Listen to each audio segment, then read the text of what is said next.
এই পৃথিবীতে আল্লাহ তাআলা মানুষকে সৃষ্টি করে দুনিয়াতে পাঠিয়ে দিলেন, বান্দার খাদ্যের তালিকাও দিয়েছেন।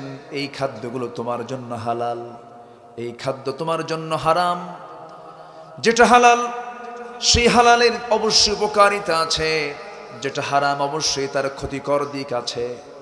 আমার বডিতে কোনটা ফিট হবে, কোনটা নন ফিট হবে, কোনটা উপযুক্ত হবে, কোনটা অনুপযুক্ত হবে, এই পৃথিবীর সকল মানুষের চাইতে বেশি বুঝবেন আমার সৃষ্টিকারী কে? আল্লাহ তাআলা। আমার এই দেহি যে খাবারটা ফিট হবে না, যে খাবারটা আমার শরীরের সঙ্গে যাবে না, সেটাই হারাম। হারাম তো বেশি কিছু নয়, হারামের তালিকা খুব কম। হুররিমাত আলাইকুমুল মাইতাতা ওয়াদ-দামা ওয়া লাহমাল খিনজির, তোমাদের জন্য হারাম করা হয়েছে মৃত প্রাণী, তোমাদের জন্য হারাম করা হয়েছে রক্ত, তোমাদের জন্য হারাম করা হয়েছে শূকরের মাংস। এবং যে সমস্ত প্রাণী আল্লাহর নামে জবাহ না হবে, সেই সমস্ত প্রাণীগুলোকে হারাম করেছেন কে? আসতে বলবেন না কে? এই পৃথিবীতে হালাল খাবার বেশি না হারাম খাবার বেশি? হ্যাঁ, হালাল বেশি। তো হারাম কয়টা? হারামের পরিমাণ তো বেশি না, হালাল তো অসংখ্য।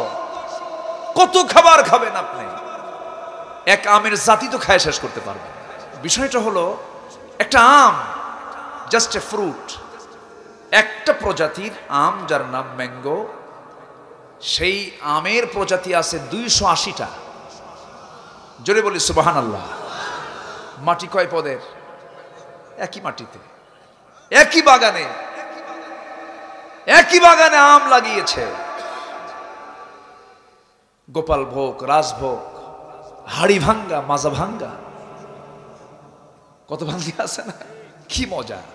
কে দিয়েছেন? বান্দা এগুলো খায় না। আঙ্গুর খাও, আঙ্গুর খায় না। আঙ্গুর না খায় কি করে? আঙ্গুরটা পচায়, পচায় খায়। আল্লাহ বলতেছেন তুমি আঙ্গুর ডাইরেক্ট খাও, কোনো সমস্যা নেই, পচায়ও না। পচালেই ওয়া আনতুম সুকারা, তুমি নেশাগ্রস্ত হয়ে যাবে। আর তুমি যখন নেশাগ্রস্ত হয়ে যাবে, নেশাক্রান্ত হবে, তোমার দ্বারা তোমার মেয়ে পর্যন্ত আক্রান্ত হতে পারে। পরিবার ধ্বংস হবে, সমাজ ধ্বংস হবে, মানবিকতা শেষ হয়ে যাবে, হিউম্যানিটি শেষ হয়ে যাবে। মদ, সে মদ আজকে অ্যাভেলেবেল। মদের বোতল পাওয়া যায়।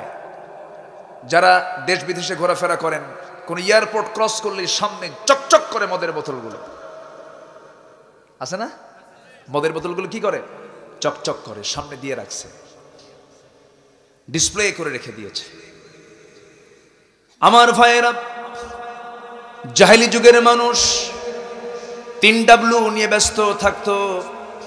3W মানে হলো ওয়ার, ওমেন অ্যান্ড ওয়াইন, যুদ্ধ, নারী এবং মদ। এই তিনটা নিয়ে তারা ব্যস্ত থাকতো। আজকের দুনিয়া জুড়েও এই তিনটা আছে না নাই? আগে কি মাইক ছিল নাকি? আগে মোবাইল ছিল নাকি? বিমান ছিল নাকি? সাবমেরিন ছিল নাকি? তথ্য প্রযুক্তির কোনো কিছুই ছিল না। আমরা মনে করি তথ্য প্রযুক্তি দিয়া, সায়েন্স টেকনোলজি দিয়ে আমরা অনেক ডেভেলপ হয়েছি। না না, আগের যুগের মানুষ যত অজ্ঞ, বড় বড় অসভ্য ছিল, তার চাইতে আজকের সমাজের মানুষ সব চাইতে বেশি অজ্ঞ, বেশি বর্বর। ঠিক কিনা? আরো বেশি ভয়ানক রূপ নিয়েছে আজকে মানুষের মাঝে। ইতিহাসে দেখিনি, কোন ইতিহাসে আমরা পাইনি যে মরা মানুষকে কবর থেকে তুলে মরা লাশের উপরে ধর্ষণ চালানো হয়।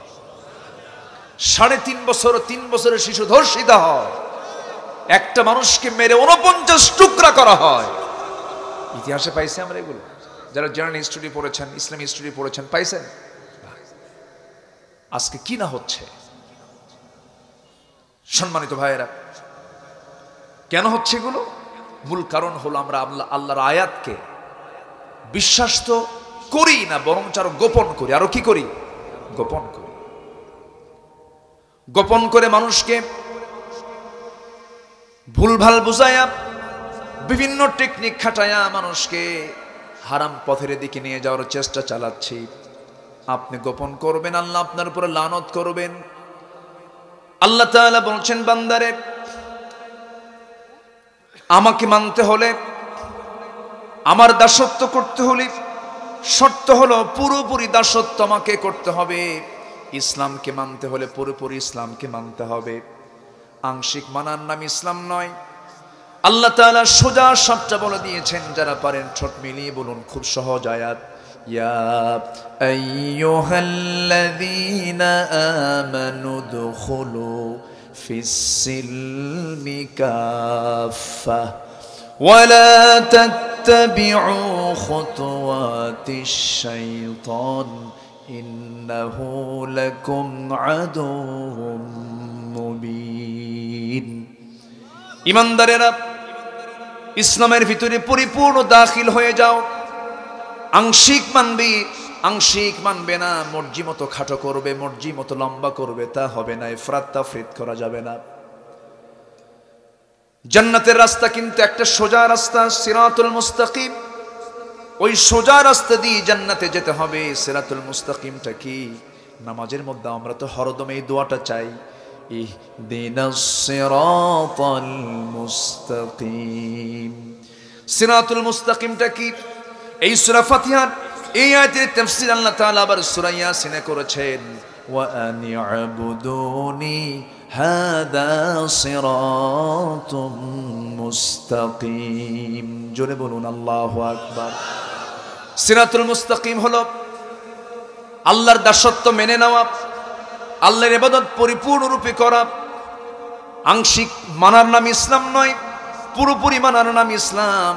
নামাজ পড়লাম, রোজা রাখলাম, মদের বোতল নিয়ে বসলাম। আমার দেশে কিছু ডাবল স্ট্যান্ডার্ড লোক আছে, মসজিদে নামাজও পড়ে, নাইট ক্লাবেও যায়। আছে না? আসতে বলবেন না, আছে না? নাই। মসজিদের সভাপতি ওই লোকটাই আবার নাইট ক্লাবের সভাপতি।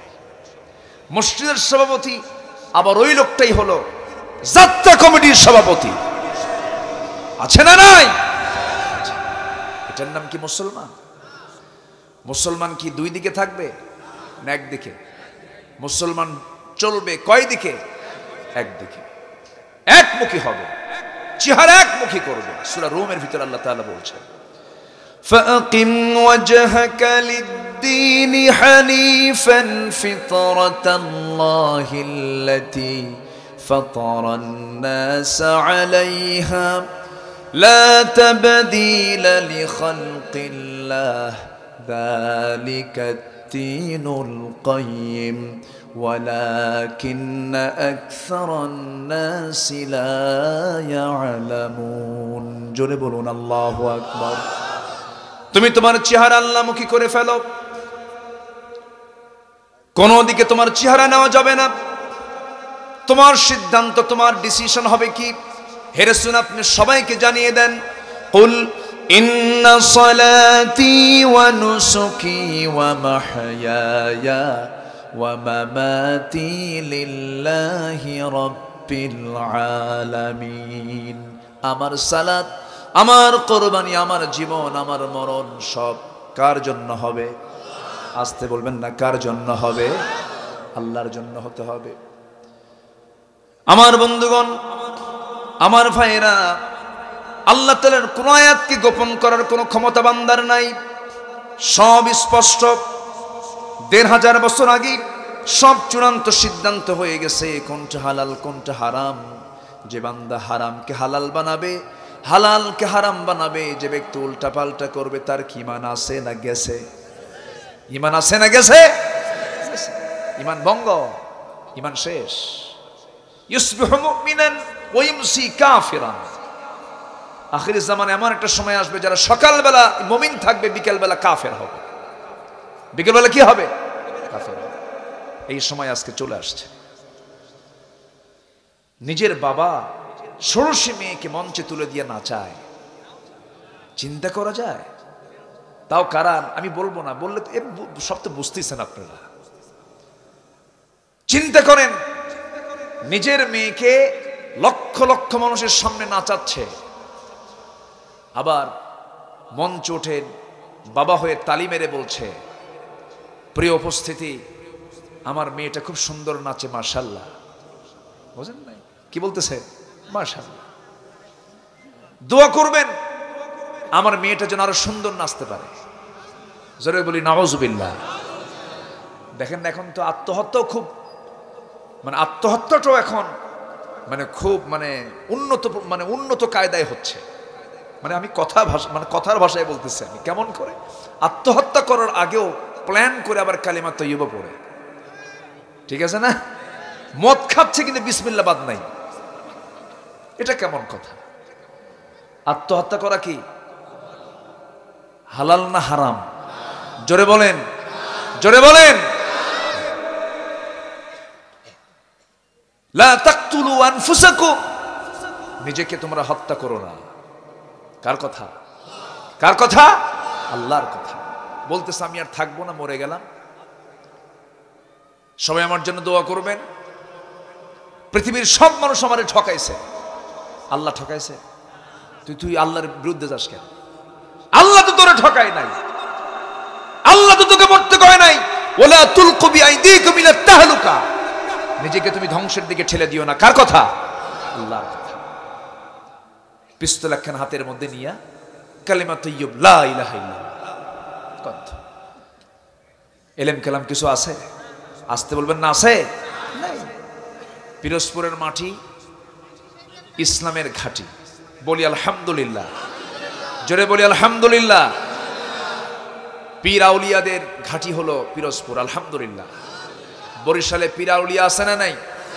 আমি কিন্তু পীর বিরোধী কোনো লোক না, কিন্তু ওই তেনা পীর আর সালা পীর না। কিছু ন্যাংটা পীর আছে না নাই?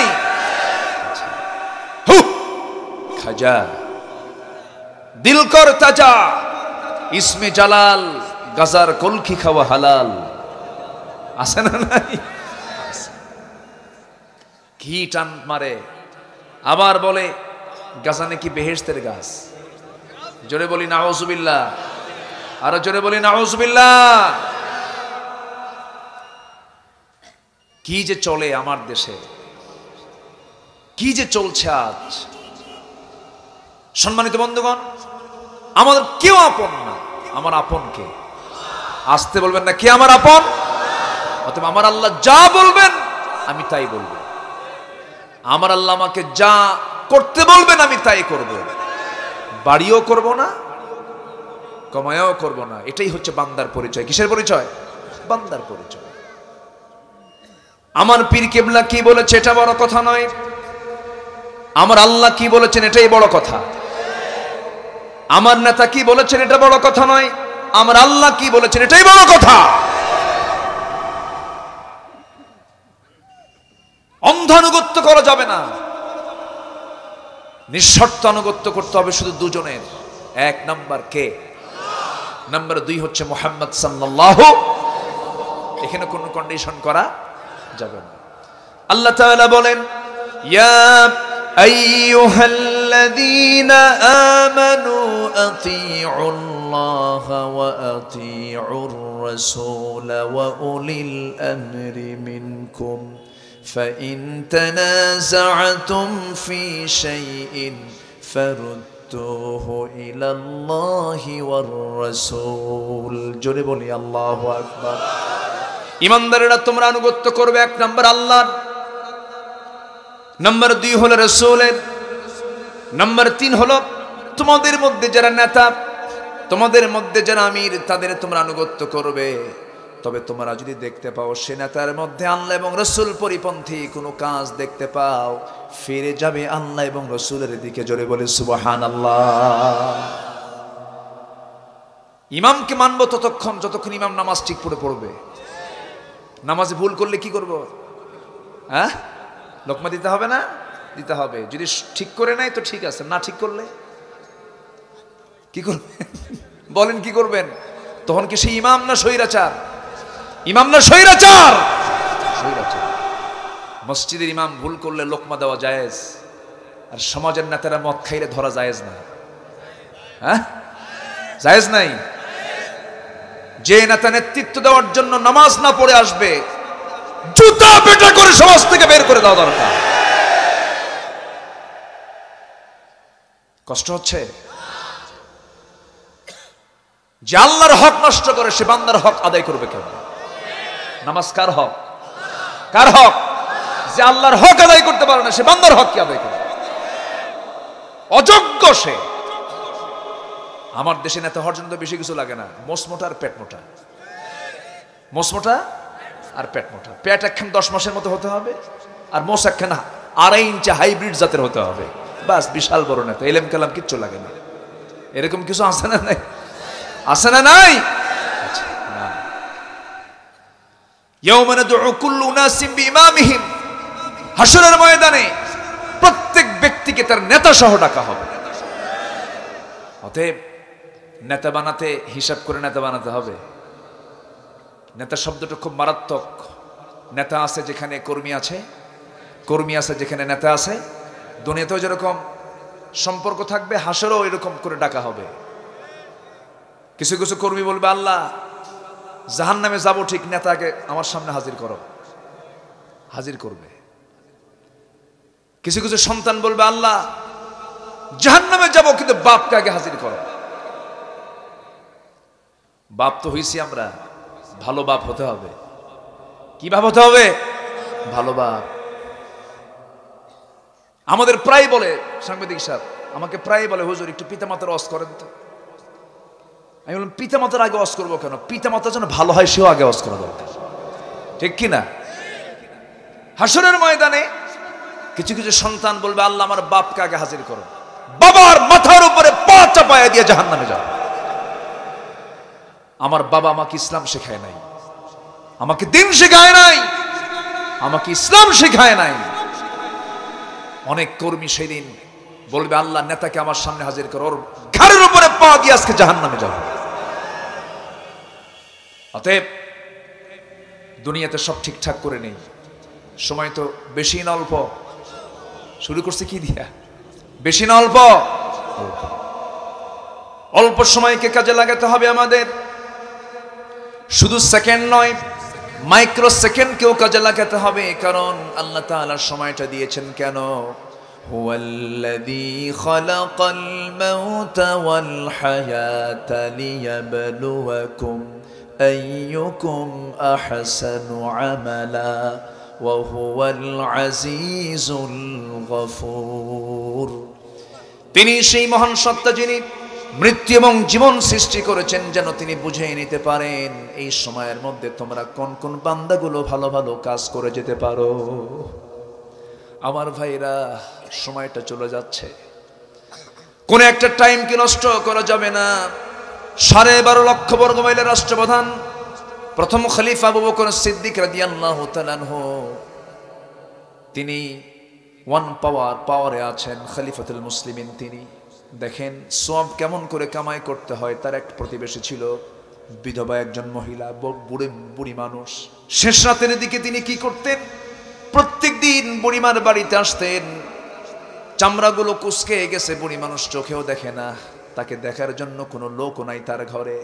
দরজায় ডাকতেন, দরজায় ডেকে ঘরের মধ্যে ঢুকে তার কাপড় চোপড় ধুয়ে দিতেন, খাবারের ব্যবস্থা করতেন।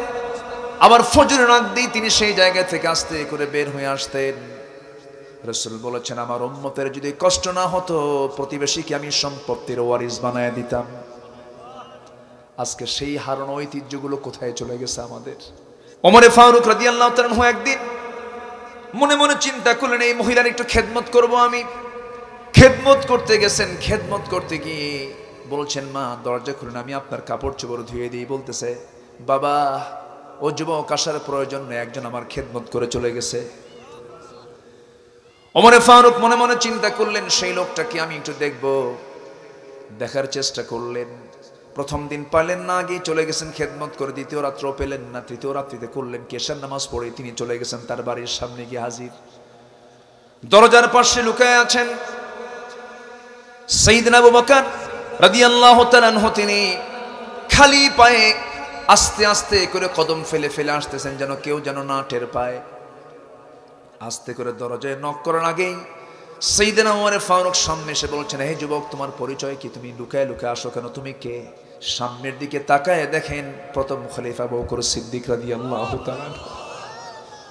তিনি বলছেন, আমিরুল মুমিনিন, আপনি এত রাত্রে এই জায়গায় কেন? এই কাজগুলোকে আমরা করতে পারি না। সুবহানাল্লাহ বলবেন না? রাষ্ট্র চালাবেন আপনি, দেশ চালাবেন আপনি, এত ডিউটি, রাতের বেলা তো আপনার বিশ্রামের একটু দরকার। এত কষ্ট করার কি দরকার ছিল আপনার? খালি পায়ে কেন? তিনি বলেন, ওমর, খালি পায়ে জন্য আসতে যেন কারো কানে আমার হাঁটার আওয়াজটা না যায়। আমি তো সবগুলো প্রকাশ্য অর্জন করতে চাই না, আমি সবগুলো গোপনে গোপনে অর্জন করতে চাই। আমার ভাইয়েরা, এগুলো হচ্ছে হসনে খুলক, উন্নত চরিত্র, মানব সেবা। হাজার রাকাত তাহাজ্জুদ পড়ে যে সবগুলো আমরা কামাই করতে পারবো, উন্নত চরিত্র যদি হসনে খুলক যদি অর্জন করতে পারি, হাসরের ময়দানে আল্লাহ তাআলা বান্দার আমলনামাগুলোকে গুনবেন না, বান্দার আমলনামাগুলোকে আল্লাহ তাআলা সেদিন মাপবেন, ওজন করবেন।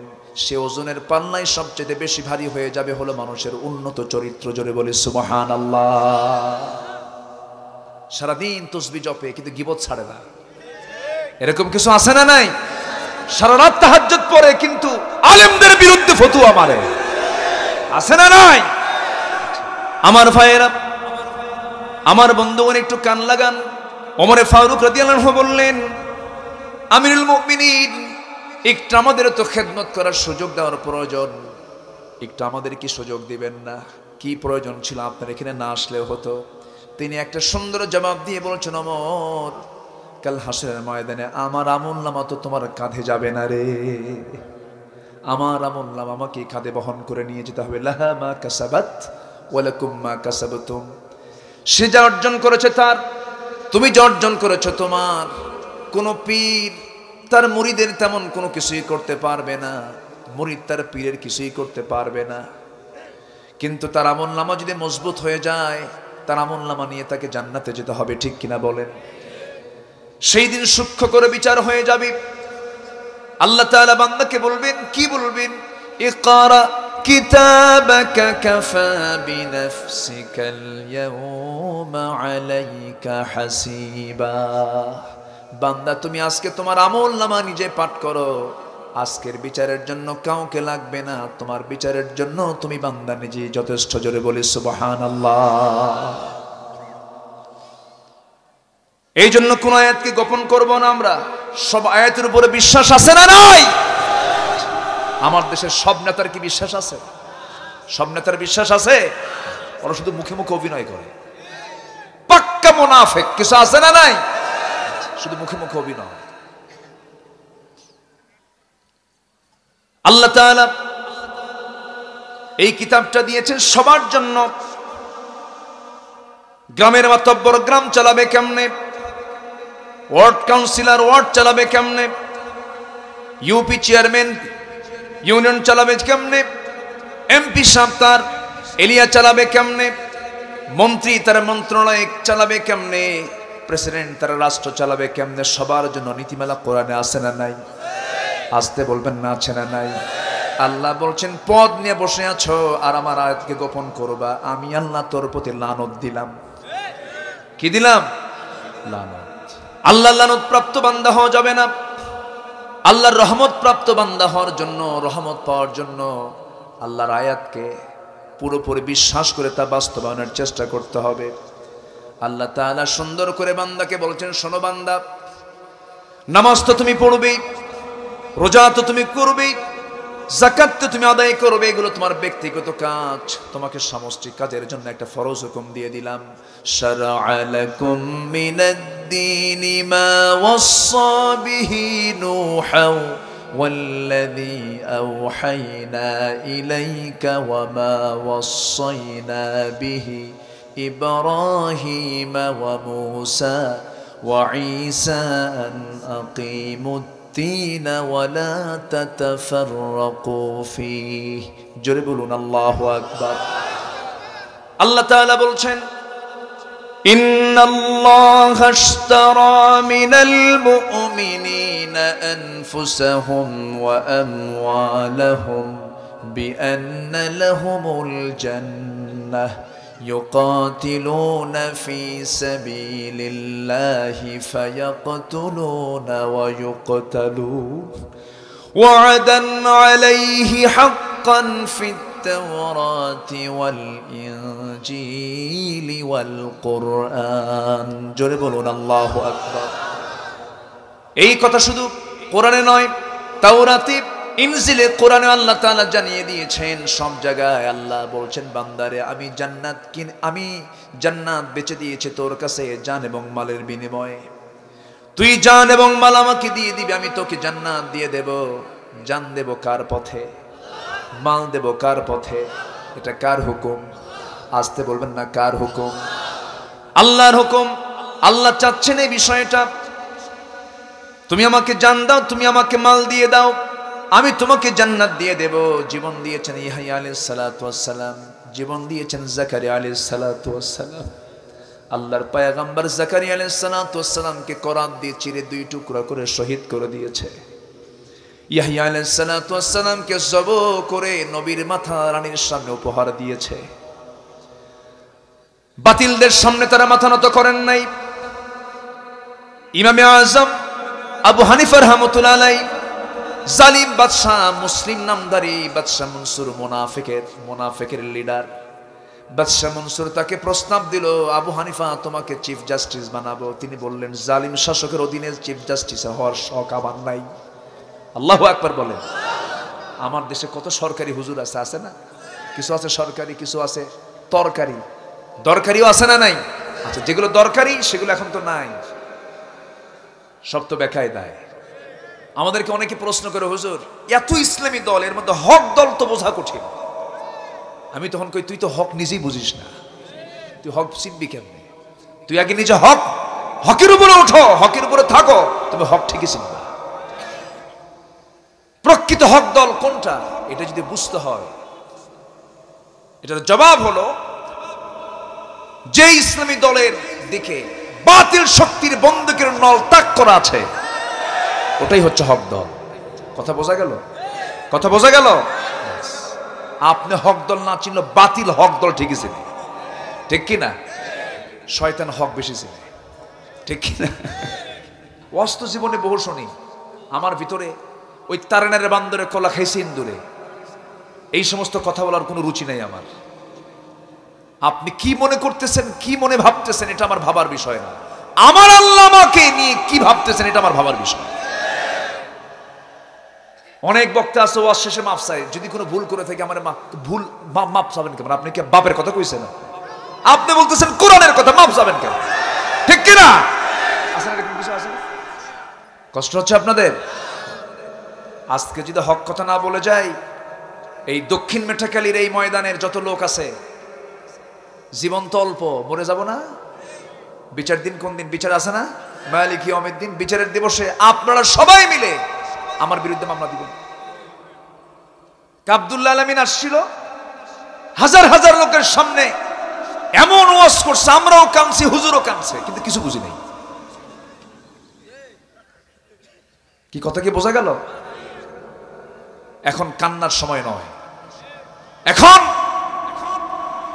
হারাম বিষয়গুলোকে সমাজ থেকে নির্মূল করার সময়। আমাদের চোখের পানি পড়তে পড়তে চোখের পানি আর নাই। শক্তি শক্তিতে রূপান্তর করতে হবে, বাতিল দুর্গাঘাত আনতে হবে। এটা ইমানদারের কাজ। কাজ ইমানদারের কাজ। সম্মানিত ভাইয়েরা, ওরা ভাবে আমাদের সঙ্গে আর পারবে কেমন? বন্যা যখন আসে তখন মাছ পিঁপড়াগুলোকে ধরে ধরে খায়। পিঁপড়া তো তখন অসহায়, পানির উপরে ভাসে, মাছ পিঁপড়াকে ধরে ধরে খায়। কিন্তু যখন বন্যা চলে যায়, পানি যখন থাকে না, তখন মাছ যাবে কই? তখন ওই মাছকে আবার এই পিঁপড়া খায়, ঠিক কিনা? এত বাহাদুরি ভালো না। কখন কি হয়ে যায়? ইন্নামা আমরুহু ইদা আরাদা শাইআন আন ইয়াকুলা লাহু কুন ফায়াকুন। কথা বোঝা গেল? এত হতাশ হওয়া যাবে না। আমাদের সাথে কে আছেন? আমাদের সাথে কে আছেন? ফেরাউন তো বগলে হাত দিয়ে শুধু খুশিতে মানে বাগবাগ হয়ে যাচ্ছে। মুসার সমস্ত বাহিনী তার 12টা গোত্র সহ মুসা আলাইহিস সালামকে নীল দরিয়ার সামনে মুখোমুখি করে দিয়েছে। ফেরাউন পিছনে মুস্কি মুস্কি হাসে আর বলে, মুসা পালাবি কই? আল্লাহ কয়, ফেরাউন আজকে তুই যাবি কই? কথা বোঝেন কিনা? ঠিক কিনা? আল্লাহ নাই? হ্যাঁ, আল্লাহ আছেন। সব তিনি অবজার্ভ করছেন। যেখানে বান্দার চেষ্টা শেষ সেখানে আল্লাহর সাহায্য শুরু। আমরা চেষ্টা চালাবো, সাহায্য শুরু হবে কার? আল্লাহ। আমরা আবাদ করব, শস্য দেবেন কে? আল্লাহ। আমাদের চেষ্টা করতে হবে, তো চেষ্টা করতে হবে না? না বসে থাকবো আমরা? চেষ্টা করতে হবে। আমার ভাইয়েরা, আমার বন্ধুগণ, এক রাত যেহেতু পেয়েছি, একটা আইডিয়া নিয়ে আমরা যাব আজকে। আয়াত গোপন করার কোনো ক্ষমতা আমাদের নাই। আয়াতকে গোপন করা যাবে না। যেটা স্পষ্ট, আল হালালু বাইয়িন ওয়াল হারামু বাইয়িন।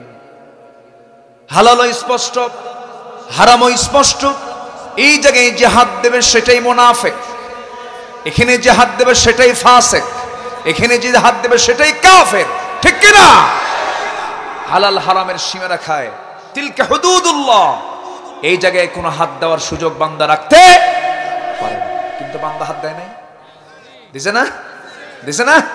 বিশেষ দ্রষ্টব্য, শুক্রবারে মদের দোকান বন্ধ থাকিবে। সম্মানিত ভাইয়েরা, শুধু 5 ওয়াক্ত নামাজ পড়লে জান্নাত যদি পাওয়া যেত, সব মুনাফিক জান্নাত পেত। মুনাফিকরা নামাজ পড়ে না, পড়ে না, পড়ে না, পড়ে না। কিন্তু কিছু কিছু মুনাফিককে আল্লাহ পাক, মুনাফিকদের জন্য আল্লাহ জান্নাত না জাহান্নাম রেখেছেন? জাহান্নাম রেখেছেন।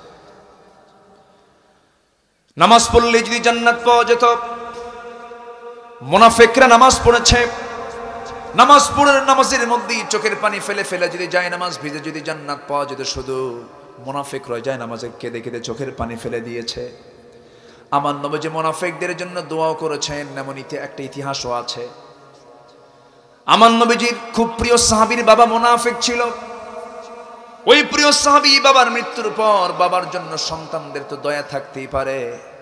রাসূলের কাছে সে বলছেন, ইয়া রাসূলুল্লাহ, আমার আব্বা খারাপ লোক ছিল এটা আমি জানি, কিন্তু আপনার কাছে একটু আসছি বরকত নেওয়ার জন্য। আমার আব্বার কাফনের কাপড়টা আপনার জুব্বা দিয়ে আমি করতে চাই। আমার নবীজি মানা করলেন না। নিজের পরনের সুন্দর একটা জুব্বা মুনাফিকের জন্য রাসূল দিয়ে দিলেন। আমার নবীজির দিল ছিল ছোট না বড়? মন ছিল ছোট না বড়? মনটা তার বিশাল বড় ছিল, আকাশের মতো উদার ছিল। রাসূল দিয়ে দিলেন। সেই সাহাবী নিয়ে চলে গেলেন। কিছুক্ষণ পরে সে বলছেন, হুজুর, আমার বাপ খারাপ ছিল, কিন্তু আমি চাচ্ছি আপনি একটু জানাজা পড়াবেন। যাও, আমি পড়াবো। আমার নবীজি জানাজা পর্যন্ত হাজির হয়ে গেলেন। জানাজার পূর্বে আমার নবীজি মুখের লালা সেই মুনাফিকের মুখের মধ্যে ঢুকায় দিলেন। জানাজা শুরু করতেছেন রাসূল। পেছন থেকে একজন সাহাবী, যে সাহাবীর ব্যাপারে রাসূল বলেছেন, আমার পরে যদি নবুয়তের সিলসিলা জারি থাকতো লাকানা ওমর, সেই নবী হতো আমার ওমর। সে ওমরে ফারুক পেছন থেকে নবীজির জুব্বা টান দেয় আর বলে, হুজুর, আপনি কার জানাজা পড়ান? রাসূল বলেন, ওমর, আমাকে বাধা দিও না, জানাজা পড়াই যা আছে হয়ে যাবে। আমার নবীজি জানাজা শুরু করলেন। জানাজা শেষ হয়ে গেল। জানাজা শেষ হওয়া মাত্র আয়াত নাযিল হলো, হে রাসূল, আপনি মুনাফিকের জন্য যদি 70 মাররাতান 70 বার যদি আপনি তার জন্য মাফ চান, আমি আল্লাহ কবুল করব না। আমার নবীজির দোয়া যেখানে কাজে লাগতেছে না, নবীজির জানাজা যেখানে কাজে লাগতেছে না, আমার নবীজির দোয়া যেই জায়গায় ব্যর্থ হয়ে যাচ্ছে, সেই মুনাফিকের তালিকায় নামটা যদি আমাদের থেকে যায়, সেই জায়গায় তালিকায় রেখে আমি কি জান্নাত পাবো নাকি? আসতে বলবেন না, পাবো নাকি? মুনাফিক তো তাকেই বলে যে ব্যক্তি নামাজ পড়ে কোরআন দিয়া সমাজ চালায় দুনিয়া দিয়া। ঠিক কি না? কোরআন দিয়ে নামাজ পড়ো, সমাজ কেন গড়ো না? কোরআন দিয়ে নামাজ পড়ো, সমাজ কেন গড়ো না? ও নামাজি, কোরআন দিয়ে নামাজ পড়ো, সমাজ কেন গড়ো না? সমাজ গড়ার দরকার আছে না নাই? কোরআন দিয়ে যেমন নামাজ পড়িয়াস, কোরআন দিয়ে যদি আজকে সমাজ গড়া হতো, জগৎধন্য আলেমদের আজকে এমন সিচুয়েশন তৈরি হতো না। চোর বাটপাররা আজকে রাজপথে প্রকাশ্যে বুক উঁচু করে ঘুরে বেড়ায়, আছে না?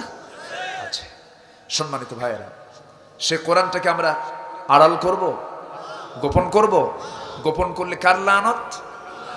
বলেন কার লানত? আল্লাহর লানত। মদ হারাম, জেনা হারাম, সুদ হারাম। কার কার পক্ষ থেকে হারাম?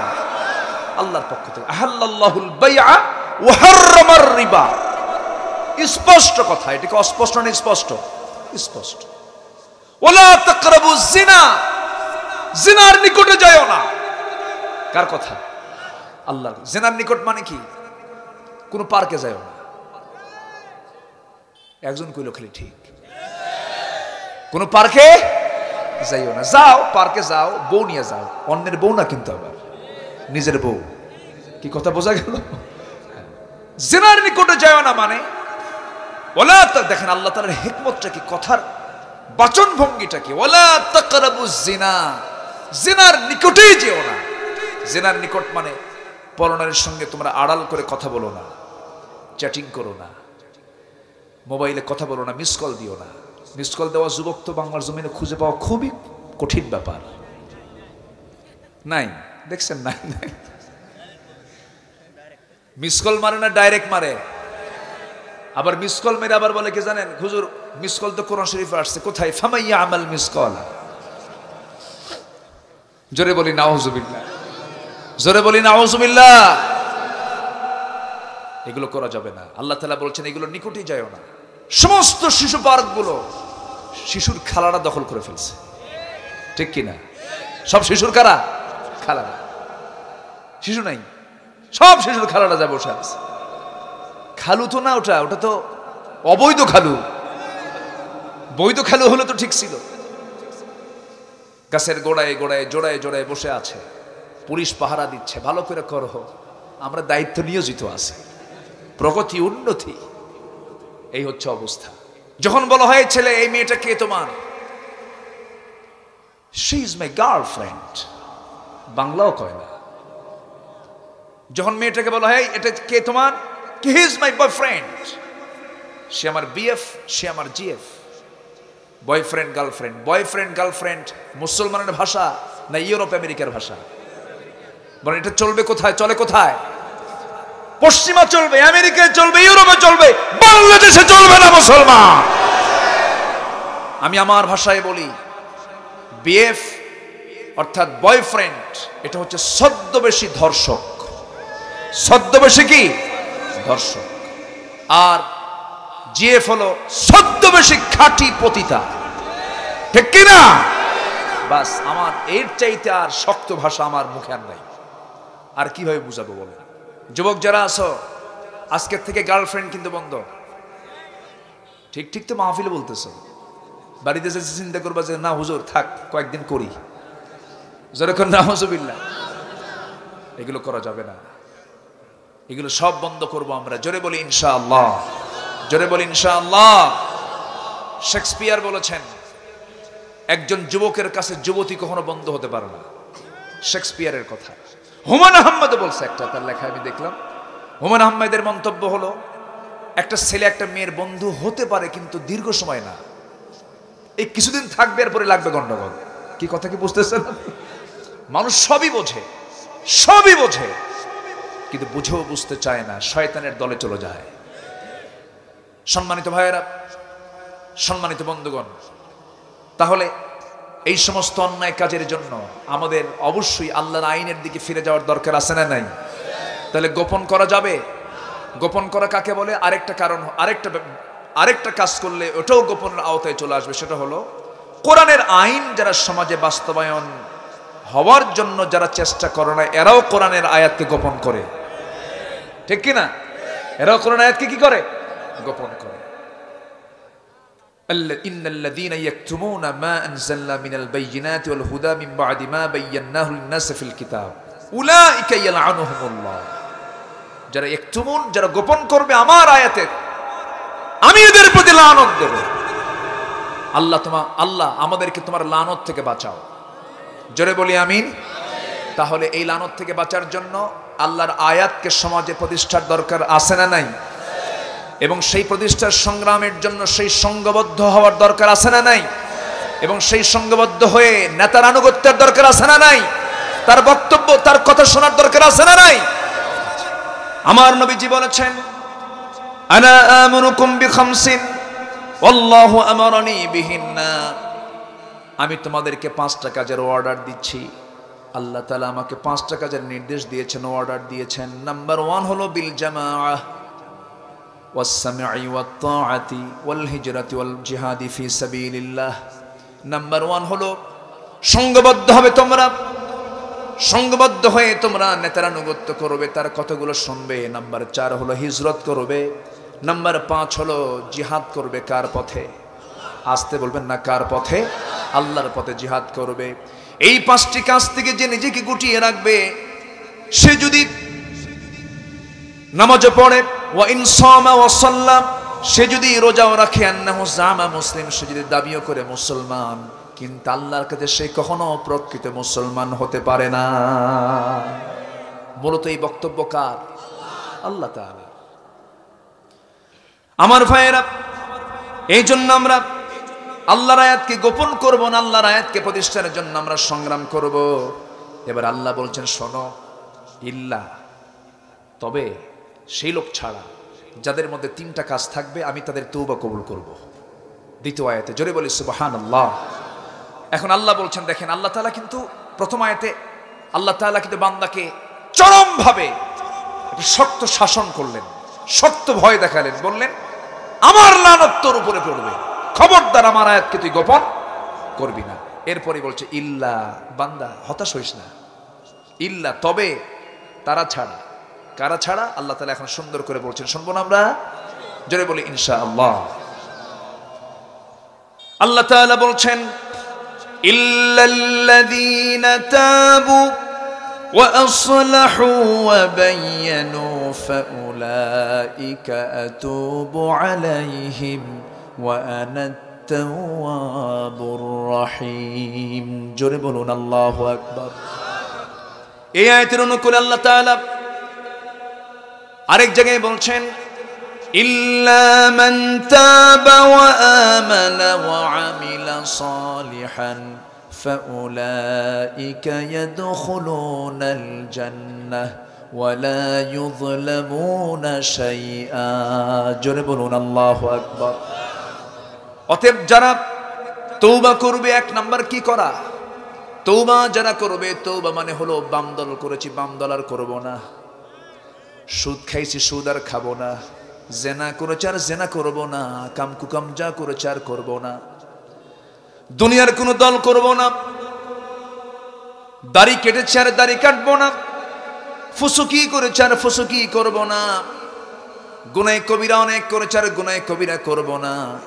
এমন সিদ্ধান্ত নিয়ে যদি বান্দা ফিরে আসতে পারে, আল্লাহ বলছেন, বান্দারে, দুনিয়ার জিন্দেগিতে চুরি করে ধরা পড়েছিস, থানা তোকে ধরে নিয়ে গেছে, তোর নামটা থানার কালো তালিকায় রয়ে গেছে, তোর নাম 1000 বার হজ করে আসলেও আমৃত্যু তোর থানাতে তোর নামটা কালো তালিকায় থেকে যায়। কিন্তু বান্দা, তুই যদি তওবা করে আমার কাছে ফিরে আসিস, সমস্ত তালিকা থেকে নাম বাদ দিয়ে তোর নামের তালিকা আমি জান্নাতের তালিকায় রেখে দেই। জোরে বলি সুবহানাল্লাহ। আমাকে সবচেয়ে বেশি মহব্বত করেন কে? আসতে বলবেন না, কে? আমার দায়িত্ব সবচেয়ে বেশি মহব্বত করা কাকে? আল্লাহকে। আমার আল্লাহ তো আমাকে সবচেয়ে বেশি মহব্বত করেন। কি মহব্বত আল্লাহ তাআলা আমাকে করেন, যেই জায়গায় পৃথিবীর কোনো মানুষ মহব্বত করার সুযোগও পায় নাই। রুহের জগতে ছিলাম, আমাকে মহব্বত করেছেন কে? মার পেটে ছিলাম, পেশাব পায়খানা মার পেটে বন্ধ রেখে আমাকে সেই জায়গায় সুন্দর সুস্থ করে বড় করেছেন কে? পৃথিবীর কেউ ওখানে মহব্বত করতে গেছে নাকি? দুনিয়ার কোনো ফ্যাক্টরি, দুনিয়ার কোনো কারখানা আলো ছাড়া চলে না, আলো ছাড়া কোনো ফ্যাক্টরি চলতে পারে না। কিন্তু আল্লাহ তাআলা বলছেন, বান্দারে, আমি তোকে তোর মার পেটের ভিতরে নিকষ কালো ঘন অন্ধকার মার পেটের মধ্যে এত সুন্দর করে টাইমলি খাবার দিয়েছি, একটা চুল পরিমাণ জার্ম ওই পেটের মধ্যে আমি তোর জন্য ঢুকতে দেই নাই রে। জোরে কোন সুবহানাল্লাহ। আল্লাহ বলছেন, বান্দারে, আমি তোকে 1 সেকেন্ডের জন্য ভুলি না, 1 সেকেন্ডের জন্য আমি তোর থেকে দূরে থাকি না। বান্দা, সবচাইতে বড় রাজসাক্ষী আমি তোর জীবনের। বান্দা তুই যখন কোনো কাজ করবি আমাকে সাক্ষী রেখে কাজ করবি, তোর দ্বারা কোনো হারাম কাজ হবে না। আমার বড় রাজ সাক্ষী কে? আসতে বলবেন না কে? বান্দা যখন গুনাহ করে তখন বান্দার মনে হয় তার সামনে আল্লাহ নাই, কিন্তু আল্লাহ আদৌ আছে না নাই বলেন? অবশ্যই তিনি আছেন না নাই? ওয়া ইয়ালামু খাইনাতাল আয়ুনি ওয়া মা তুখফিস সুদূর। তোমার অন্তরে তুমি কি চিন্তা করো তাও আমি জানি, তোমার চক্ষু কি খেয়ানত করে তাও আমি জানি। আল্লাহ তাআলা এত কাছে, নাহনু আকরাবু ইলাইহি মিন হাবলিল ওয়ারিদ। আল্লাহ বান্দার স্কন্ধ শিরার চেয়ে অনেক উঠে থেকে যান। সে আল্লাহ বলছেন, বান্দারে আমাকে তুই দূরে রাখিস না, আমাকে সবচেয়ে বড় রাজ সাক্ষী বানিয়ে চলবি, তোর জীবনে কোনো গুনাহ হবে না, তুই ওজনে কম দিতে পারবি না, ধমক দিয়ে কথা বলতে পারবি না, মানুষের সাথে খারাপ আচরণ করতে পারবি না, মুখ থেকে কোনো খারাপ কথা আসবে না। কারণ সব সময়ের জন্য আমাকে দেখছেন কে? আমাকে মনিটরিং করছেন কে? আল্লাহ করছেন। আমার ভাইয়েরা, আমার বন্ধুগণ, সেই জন্য আল্লাহ বলছেন, বান্দা শোন, আমি তোকে জান্নাত দেব, আমি তোকে মাফ করে দেব। তুই তো গুনাহ করে ফেলেছিস বান্দা, গুনাহ করেছিস, সমস্যা নাই, তওবা করে ফিরে আয়, আমার পথে তুই ফিরে আসবি। ওয়াল্লাযীনা জাহাদু ফীনা লানাহদিয়ান্নাহুম সুবুলানা। যখন কোনো বান্দা আমার দিকে ফিরে আসার জন্য চেষ্টা চালায়, আমি তার জন্য একটা রাস্তা নয়, সুবুল সাবিলের বহু বচন, আমি তার জন্য অসংখ্য রাস্তা আমি তার জন্য খুলে রেখে দেই। আমার পথে আসার চেষ্টা করবি, আমি তোর জন্য অসংখ্য রাস্তা খুলে রেখেছি। জোরে বলে সুবহানাল্লাহ। আল্লাহ বান্দাকে জান্নাত দেওয়ার জন্য বহু পথ খুঁজবেন, বহু বাহানা দেখবেন, কেমনে বান্দাকে জান্নাত দেওয়া যায়। সুবহানাল্লাহ বলবেন না? এক সাহাবী নবীর কাছে এসে কান্দে। রাসূল বলেন, সাহাবী তুমি কান্দো কেন? হুজুর, আগের যুগের মানুষ 1000 বছর বাঁচত, আমরা বাঁচি কম, এত অল্প সময় হায়াত আমরা পেয়েছি, 1000 বছরের আমল আর 60-70 বছর আমল কি একরকম হয়? এইভাবে রাসূলকে যখন বলা হচ্ছে, রাসূল চুপ মেরে আছেন। সঙ্গে সঙ্গে আল্লাহ তাআলা রাসূলকে সুন্দর করে এই রাতের অফারগুলো দিয়ে দিলেন। জোরে বলুন সুবহানাল্লাহ। সবার জানা আছে কম বেশি, সেই নামাজটা সামনে আসতেছে, ওই কদর রাতের জন্য। লাইলাতুল কদরি খায়রুম মিন আলফি শাহর তানাজ্জালুল মালাইকাতু ওয়ার রূহু ফিহা বিইذনি রাব্বিহিম মিন কুল্লি আমরিন সালাম হিয়া হাত্তা মাতলাইল ফজর। জোরে বলি আল্লাহু আকবার। আল্লাহ তাআলা 83 বছর 6 মাস একটা ইবাদত করলে যে সওয়াবটা হবে তার চাইতে বেশি সওয়াব এক রাতেই রেখে দিয়েছেন। জোরে বলি সুবহানাল্লাহ। সেটা কোন মাসে আছে? আসতে বলবেন না, কোন মাসে আছে? রমজান পর্যন্ত আল্লাহ আমাদের হায়াত বাড়ায়া দেন, কিন্তু ওই বান্দার দোয়া কবুল হবে না। ওই বান্দার জন্য কদর নয়, বরাত নয়, লাইলাতুম মিন নিসফি শাবান নয়, ওই বান্দার জন্য এই সমস্ত স্পেশাল রাত নয়। সেই সমস্ত বান্দার দোয়া কবুল হবে না যে সমস্ত বান্দার মধ্যে সবচেয়ে বড় মারাত্মক অপরাধ থাকবে, যে ব্যক্তি মুশরিক, যে ব্যক্তি শিরিক করবে, তার এই সমস্ত রাতের কোনো বরকত থাকবে না। শিরিক মুশরিক তাকে বলে যারা আল্লাহর আয়াতকে গোপন করে, আল্লাহর আয়াতকে কি করে? গোপন করে। এরা হচ্ছে কয় নাম্বার মুশরিক? 1 নাম্বার। আমি কথাগুলো বোঝাতে পারতেছি কিনা জানি না, বুঝতে পারছেন তো সবাই? আমার ভাইয়েরা, এই সমস্ত রাতের বরকতগুলো শাবান, রজব, রমজান, এই সমস্ত মাসের বরকত, রাতের বরকতগুলো তারা পাবে না যারা মুশরিক হবে। মুশরিক কিন্তু কোন সম্প্রদায়ের নাম না। মুসলিম নামধারী বহু মুশরিক আছে না নাই? অনেক মুসলিম নামধারী কাফেরও আছে না নাই? মুশরিক কোন সম্প্রদায়ের নাম নয়, কাফের কোন সম্প্রদায়ের নাম নাই। বহু মুসলমান ঘরে ঘরে আমার দেশে আছে, তার ঈমানটা কখন চলে গেছে বান্দা নিজেই জানে না। আমার ভাইয়েরা, আমার বন্ধুগণ, মুশরিক হওয়া যাবে না।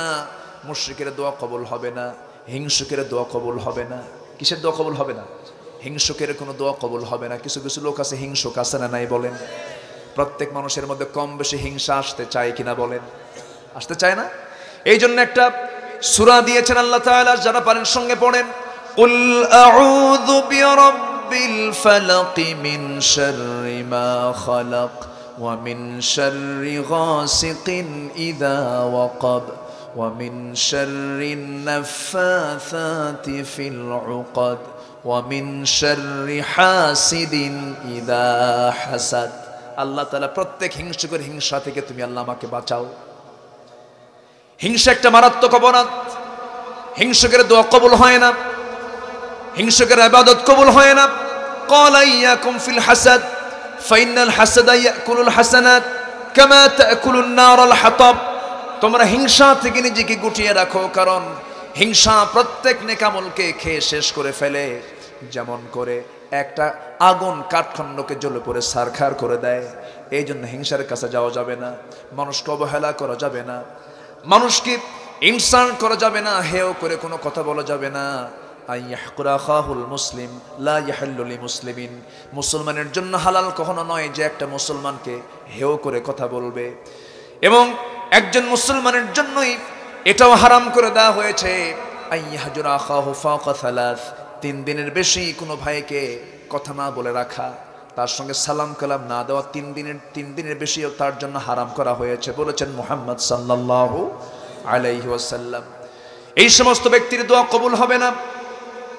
পিতামাতার অবাধ্য সন্তান যারা, উকুকুল ওয়ালিদাইন, পিতামাতার সঙ্গে খারাপ আচরণ করতেছে, এদিকে তাহাজ্জুদ পড়তেছে, বেদানা আঙ্গুরগুলো ছেলে মেয়ের জন্য নিয়ে যায়, কিন্তু বাপ মার জন্য কোনো খবর রাখে না, আছে না নাই? ওই সমস্ত বান্দার দোয়া কবুল হবে না। গণকের কাছে যারা যাবে, ওই সমস্ত লোকের দোয়া কবুল হবে না। গণকের কাছে যায় না, যায় না, যায় না। দেখেন তো আমার কোন রাশি, তুই তো কুত্তা রাশি, এরকম আছে না নাই বলেন তো? আছে। কোন রাশি মাসি ইসলামে নাই। সমস্ত তকদির কে নিরূপণ করেন? ওয়াল কদরি খাইরিহি ওয়া শাররিহি মিনাল্লাহি তাআলা। কারো কাছে যাওয়া যাবে না। তকদিরের ভালো মন্দ আল্লাহ নির্ধারণ করে দেন। প্রশ্ন করে গণককে, দেখেন তো আমার কপালের জীবনে কয়টা বউ আছে? 7টা। বলেন তো, বউ কি 7টা কপালে আসলে কি জায়েজ না হারাম? বলেন তো, একসঙ্গে 7টা বউ চলবে? বলেন তো, একসঙ্গে সর্বোচ্চ কয়টা হবে? আর গণক কয়টা? 7টা। কোন গণকের কাছে গেলে পরে তার দোয়া কবুল হবে না, জালিমের দোয়া কবুল হবে না। কিন্তু দোয়া কবুল হবে কার? মাজলুমের। কার? বলেন বলেন বলেন। জালিম হওয়া দরকার না মাজলুম হওয়া দরকার? মাজলুম হওয়া। দাওয়াতুল মাজলুম, মাজলুমের দোয়া কবুল হয়। দাওয়াতুল ওয়ালিদ, পিতার দোয়া কবুল হয়। দাওয়াতুল মুসাফির, মুসাফিরের দোয়া কবুল হয়। জোরে বলে সুবহানাল্লাহ। আচ্ছা, এরপরে সুদখোরের দোয়া কবুল হবে না। যে সুদ খাবে সেও তো জালিম। পিরোজপুরের মঠবাড়িয়াতে একটা ঘরও পাওয়া যাবে না যারা সুদ খায়। আছে আছে আছে। আচ্ছা আমার ভাইয়েরা, তাহলে দোয়া কবুল হওয়ার জন্য অবশ্যই আমাদের এই সমস্ত বদগুণগুলো ছেড়ে দেওয়ার দরকার আছে না নাই? কোরআনটাকে আমরা গোপন করব না প্রকাশ্য আনব? কোরআনকে আমরা গোপন করব না বিশ্বাস করব? বিশ্বাস করব। তাহলে মুশরিক হব না।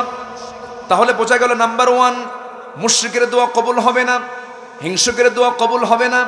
নাম্বার 3, পিতামাতার অবাধ্য সন্তানের দোয়া কবুল হবে না। গণকের কাছে গেলে পরে তার দোয়া কবুল হবে না, জালিমের দোয়া কবুল হবে না, সুদখোরের দোয়া কবুল হবে না, ঘুষখোরের দোয়া কবুল হবে না। এখন বুঝে নেন, এই সমস্ত বদগুণগুলো আমাদের জীবনে থাকা কি যাবে? আসতে বলবেন না, যাবে? যাবে না। আমার বন্ধুগণ, আল্লাহ বলছেন, শোনো অতএব তুমি ফিরে আসো, ঘুষ খেও না, ফিরে আসো, সুদ খেও না, ফিরে আসো, জুলুম করো না। ক্ষমতার চেয়ার পেয়েছো, সব ক্ষমতার অপপ্রয়োগ তুমি করতে যেও না। বিচারপতির চেয়ারে বসে আছো, তুমি ভেবে নিও আহকামুল হাকিমিনকে, আহকামুল হাকিমিনকে, বিচারপতির বিচারপতিকে। আপনি আজকে বিচারক, আজকে আপনি বিচারপতির চেয়ারে বসে একজন খুনিকে রায় দিয়ে দিচ্ছেন, জামিন দিচ্ছেন, আর একজন আল্লাহওয়ালা মানুষকে ফাঁসি রায় দিচ্ছেন। বিচার হবে কিন্তু কিয়ামতের ময়দানে, ঠিক কিনা আমার ভাইয়েরা? এই জন্য আল্লাহ তাআলা বলছেন, বান্দারি এই সমস্ত কাজগুলো বাদ দিয়ে তুমি কি করো? ইল্লাল্লাযীনা তাবু, যারা তওবা করবে। জীবনে গুনাহ তো হতেই পারে, গুনাহ কার জীবনে নাই রে ভাই? আমরা মানুষের গুনাহ নিয়ে ব্যস্ত থাকি, মানুষের গুনাহ নিয়ে আমরা হরদম চিন্তা করি। একটা পাইলে আমরা ফেসবুকে এটাকে ভাইরাল করার চেষ্টা। তোমরা কি জানো এই কাজটা এই লোক করছে? এরকম আছে না, আছে না? আমরা শুধু অন্যের গুনাহ ভাইরাল করার জন্য চেষ্টা করি, কিন্তু একটা বার কি আমরা চিন্তা করেছি আমার আপনার জীবনের যত গোপন গোপন গুনাহগুলো করেছি যেগুলো প্রকাশ পায় নাই। একটা গুনাহ যদি প্রকাশ পেয়ে যেত আমরা কি মুখ দেখাতে পারতাম নাকি? মুখ দেখাতে পারতাম না। এই জন্য আমার ভাইরা, অন্যের দোষ না দেখে অন্যের গুণ দেখবো আর নিজের দোষটা দেখবো আমরা। আল্লাহ তাআলা বলছেন, বান্দা তুই আমার কাছে তওবা করবি, ফিরে আসবি। গুনাহ হয়েছে, তুই আমার কাছে চোখ বন্ধ করে চোখের পানি ফেলে ফেলে আমার কাছে মাফ চাবি, নীরবে নিভৃতে কাঁদবি, সেজদায় পড়ে কাঁদবি, বান্দা আমি তোর সমস্ত গুনাহ মাফ করে দেব। আমি তো মাফ করার জন্য আছি। বান্দা হতাশ হোস কেন? হতাশ হবি না তুই। আমার ভাইয়েরা, একটা আয়াত আমাকে খুব আশার সঞ্চার করে দেয়, আরেকটা আয়াত আমাকে দারুণ ভয়ের দিকে আমাকে নিয়ে যায়, খুব ভয় পাই। ওই আয়াতটা দেখলে পরে, ফামান ইয়া'মাল মিসকালা যাররাতিন খায়রান ইয়ারাহু ওয়া মান ইয়া'মাল মিসকালা যাররাতিন শাররান ইয়ারাহু। যে ব্যক্তি যাররা পরিমাণ, যাররা মানে হলো খালি চোখে দেখা যায় না এমন কিছুকে যাররা বলা হয়, এমন জাতীয় গুনাহ যদি কোনো বান্দা করে সেটাও সেদিন সে দেখতে পাবে। আবার অন্য পরিমাণ যাররা পরিমাণ ভালো কাজ করলেও সে সেদিন সে দেখতে পাবে। এই আয়াতটা যখন পড়ি আমার কাছে দারুণ ভয় লাগে, আল্লাহ তুমি সপ্তম দিন দেখায় দিবা। কিন্তু আর এক জায়গায় আল্লাহ তাআলা বলেছেন, কুল ইয়া ইবাদিয়াল্লাযীনা আসরাফু আলা আনফুসিহিম লা তাকনাতু মির রাহমাতিল্লাহ ইন্নাল্লাহা ইয়াগফিরুয-যুনুবা জামিআ। ওরে বান্দা, আমার রহমত থেকে তুই নিরাশ হবি না। বান্দা, তুই জীবনে যত গুনাহ করেছিস যদি তওবা করে ফিরে আসিস, আমি তোর সমস্ত পাহাড় সম গুনাহগুলোকে আমি আল্লাহ মাফ করে দেব। তোর গুনাহ আনানাস সামা, আকাশ ছেয়ে গেছে। তোর গুনাহ বিকরাবিল আরদিল খাতায়া, গোটা জমিন ছেয়ে গেছে তোর গুনাহ দিয়া। কোনো প্রবলেম নাই আমার কাছে বান্দা। আল্লাহ তুশরিক বি শাইআন, আমার কাছে শিরিক মুক্ত হয়ে আসবি, জুলুম মুক্ত হয়ে আসবি, আমি তোর সব গুনাহগুলোকে আমি আল্লাহ মাফ করে দেব। মাফ করার জন্য কে আছেন? আসতে বলবেন না, কে আছেন? আজকের মাহফিলে মা বোন শুনতেছে কিনা জানি না। মা বোনরা আছে তো? আমার মা আপনার জন্য একটু বলি, গুনাহ তো হয়ে যেতে পারে, গোপনে হয়ে যেতে পারে, প্রকাশ্যে হয়ে যেতে পারে, কিন্তু আমি যদি ইল্লাল্লাযীনা তাবু, একটু যদি তওবা করে যদি ফিরে আসতে পারি, আল্লাহ বলছেন বান্দার আমি তোকে মাফ করার জন্য তো আছি। একজন মহিলা সাহাবীর কথা মনে হয়ে গেল। সেই মহিলা সাহাবী বিবাহিত অবস্থায় জিনা করেছিলেন। জিনা করার পরপরই তার মধ্যে দারুণ অনুশোচনা সৃষ্টি হয়ে গেল। শেষ পর্যন্ত মহিলা নিজেই নবীর সামনে দ্বারস্থ হয়ে বলছেন, ইয়া রাসূলুল্লাহ, আমি তো জিনা করে ফেলেছি। রাসূল বললেন, না তুমি জিনা করো নাই হুজুর, আমি সত্যি জিনা করেছি, সাক্ষী তো নাই হুজুর, আমি সত্যি জিনা করেছি। আমার নবীজি তাকে 3টা বার মানা করলেন। কারণ এই জন্য মানা করলেন, কারণ সাক্ষী তো নাই। সে না বললে তো আর এটা প্রমাণ হবে না। কারণ জিনার সাক্ষীর জন্য কয়জন লাগে বলেন? 4 জন লাগে, আর 4 জন লাগবে। কিন্তু 4 জন, এই 4 জনের সামনে যদি কোনো জিনাকার জিনা করতে যায়, সে কি হায়া না বেহায়া? চরম বেহায়া সে, সমাজ নষ্ট করে সে। এটা প্রকাশ্য রূপে নিয়ে নিল। আবার একটা বিষয় কেন লক্ষণীয়, যদি কোনো এককভাবে কোনো ব্যক্তি, যদি কোনো যুবক যুবতীর কোনো জিনার কাজ দেখতে পারে, একজন যদি দেখে, ওই সময় কোরআনের হুকুম অনুযায়ী বোঝা যাচ্ছে ওই দৃশ্য কাউকে বলা যাবে। আসতে কোন কেন? কাউকে বলা যাবে। বলতে গেলে বিপদ আছে না নাই? সাক্ষী লাগবে কয়জন? দেখছে কয়জন? বলা যাবে? বলা যাবে। মান সাতারা মুসলিমান সাতারাহুল্লাহু ইয়াওমাল কিয়ামাহ। যে ব্যক্তি কোনো মুসলমানের দোষকে গোপন রাখবে, আল্লাহ তাআলা তার দোষকে কিয়ামতে গোপন রাখবেন। জোরে বলে সুবহানাল্লাহ। আল্লাহ কত বড় সাত্তার, কত বড় গোপনকারী। আল্লাহ কত গুনাহ আল্লাহ তাআলা আমাদেরকে গোপন করে রেখেছেন। আমার ভাইয়েরা, আমার বন্ধুগণ, ওই মহিলা বলছেন, ইয়া রাসূলুল্লাহ, আপনি যতবার বলবেন আমি ততবার বলবো আমি জিনা করেছি। রাসূল বলেন, সত্যি তুমি যদি জিনা করে থাকো, জিনার ফলে তোমার পেটে বাচ্চা আসছে নাকি? হ্যাঁ, বাচ্চা আসছে। কোনো কথা নাই, যাও সন্তান ডেলিভারি হয়ে আসো। হুজুর, আমি যদি মরে যাই, আমার কিছুই করার নাই, তবে দোয়া করে দিলাম তোমার জন্য, যাও। মহিলা চলে গেলেন।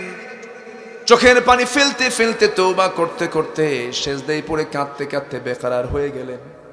সন্তান ডেলিভারি হলো। সন্তান ডেলিভারি হওয়ার 2 দিন 3 দিন 4 দিন পরে নয়, মাত্র একটা দিন পর ওই মহিলা সাহাবী করলেন কি, নবীর সামনে হাজির হয়ে বলছেন, হুজুর সন্তান ডেলিভারি হয়েছে, আপনি আমার উপর আইন কার্যকর করেন। কেন এত তাড়াহুড়ো করো কেন? হুজুর আমি যদি মারা যাই কিয়ামতের দিন আল্লাহ পাক আমাকে জিনাকারের কাতারে দাঁড় করাবে, আমি এটা চাই না।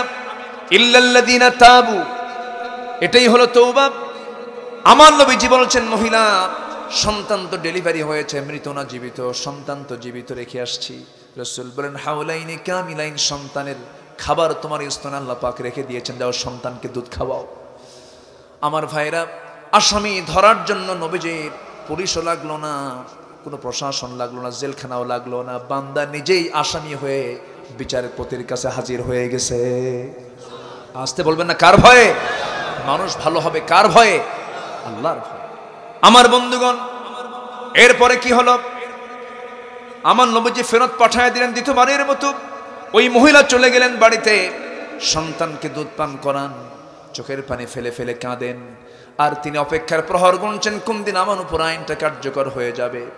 সন্তানকে 6 মাস দুধের পাশাপাশি অন্য খাবারের অভ্যাস গড়ে তুলে সন্তানকে টোটালি দুধ বন্ধ করে দিয়া সন্তানকে কোলে সঙ্গে করে নিয়ে তৃতীয়বারের মতো নবীর সামনে হাজির হয়ে বলছেন, হুজুর এই যে সন্তান দুধ আর না খেলেও চলবে, আমার বুকের কেন অন্য খাবার খাওয়ার অভ্যাস তার হয়ে গেছে, আমাকে আর ফেরত দিবেন না। আমি 3 বার আপনার কাছে আসলাম বিচারে চাইতে, আপনি আমাকে বিচারের রায় দিচ্ছেন না। আমার নবীর চোখে পানি টলমলো করছে। রাসূল বলছেন, সন্তানটা আমার কোলে তুলে দাও। রাসূল সন্তানটা কোলের মধ্যে উঠায় নিলেন।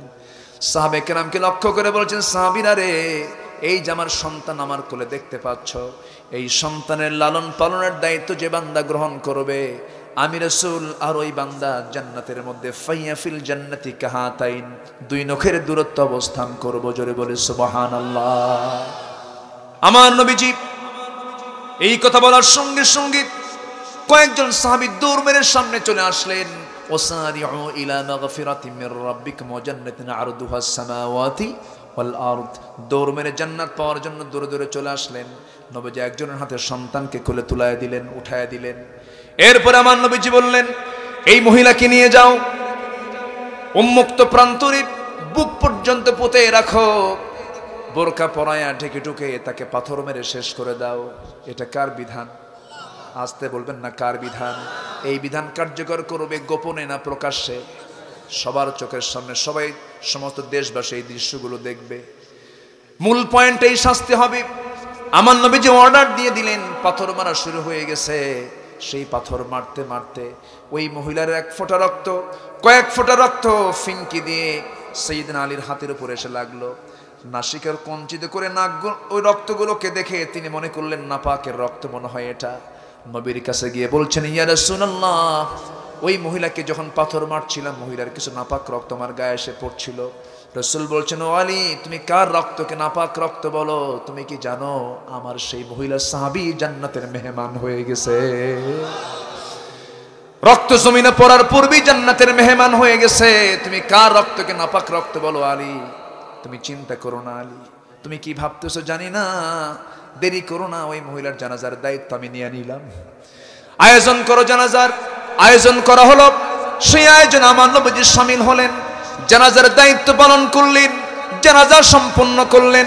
জানাজা শেষ করার পর রাসূল খুতবা দিচ্ছেন, ভাষণ দিচ্ছেন, ও আমার সাহাবীরা শোনো, যে মহিলার জানাজা কিছুক্ষণ আগে হয়ে গেল, অসংখ্য ফেরেশতারা তারা জানাজায় হাজির হয়েছে।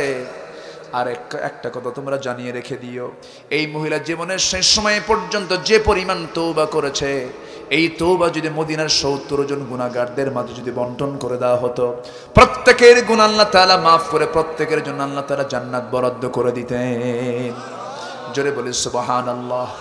ইল্লাল্লাযীনা তাবু, ওই সমস্ত বান্দাগুলো আল্লাহর লানত প্রাপ্ত হবে না যারা তওবা করে ফিরে আসবে। ওয়াসলাহু, সংশোধন হবে। কি হবে? সংশোধন হয়ে যাবে। ভুল হয়েছে আর ভুল করব না, সংশোধন হয়ে যাবে। তওবা করবে, সংশোধন করবে, মানে কি দল যা ভুল করছে সেই সব দল বাদ দিয়ে আল্লাহর দলে চলে আসবে, ঠিক কি না? সংশোধিত হয়ে ফিরে আসবে। অবাইয়ানু, এবং বর্ণনা করবে, সুস্পষ্টতা নিয়ে চলবে। এই 3টা কাজ যারা করবে, ফাউলাইকা আতুবু আলাইহিম, এই সমস্ত বান্দার তওবা আমি আল্লাহ কবুল করব। আর আমার চাইতে বড় তওবা কবুলকারী আর কে আছে রে? জোরে কোন সুবহানাল্লাহ। ওয়া আনা আত-তাওয়াবুর রহিম, আমি হলাম তওবা কবুলকারী, আমি হলাম দয়ালু। জোরে কোন সুবহানাল্লাহ। আল্লাহ তুমি সবাইকে বোঝার তৌফিক দাও। জোরে বলি আমিন, আরো জোরে আমিন। সবাই নামাজ পড়ি তো নাকি? নামাজ পড়বো ইনশাআল্লাহ। 5 ওয়াক্ত নামাজ পড়তে রাজি আছেন কার? একটা হাত তুলে দেখান। জোরে বলি আল্লাহ আমাদেরকে 5 ওয়াক্ত সালাত আদায় করার তৌফিক তুমি আল্লাহ দিয়ে দাও। জোরে বলি আমিন, আরো জোরে আমিন।